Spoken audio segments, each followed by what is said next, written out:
Дінімді 20 тиынға сата жаздадым. Бір мұсылман жұмыс барысымен Лондон қаласына көшіп келеді. Ыңғайлы болғаннан кейін қоғамдық көлікпен жүруді әдетке айналдырады.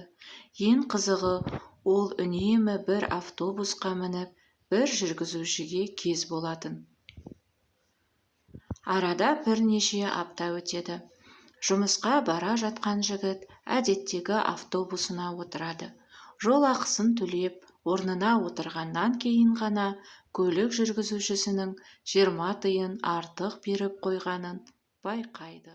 Мұсылманға ішінен бір дауыс: тиынды қайтар, бұл сенің хақың емес десе, екінші дауыс: ешкім байқамайтын болмашы тиын ғой, автобус мекемесі халықтан қаншама ақша алып жатыр, сенің тиыныңа қарап қалмаған шығар, өзіңе қалдыр да Алланың сыйлығы деп біл дейді. Автобус аялдамаға тоқтайды, ал мұсылман шығып бара жатады. Жетіп қалғанда кілт тоқтап, жүргізушіге бұрылып: сіз маған артығымен қайырыпсыз деп 20 тиынды қайта ұсынады. Ақшаны алып тұрған жүргізуші жымия қарап: сіз біздің елге келген, жаңадан көшіп келген мұсылман емессіз бе? Ислам жайлы білу үшін сіздердің мешіттеріңізге барып жүрген жайым бар.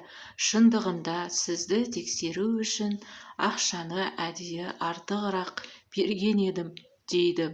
Автобустан түскен мұсылман қорқыныштан қол-аяғы дірілдеп құлап қала жаздайды. Жақын тұрған бағанаға сүйенген күйі көз жасын төгіп, көкке қарап: уа Алла, сенің дініңді 20 тиынға сата жаздадым ғой, кешір мені деп дұға қылады. Назарларыңызға рахмет.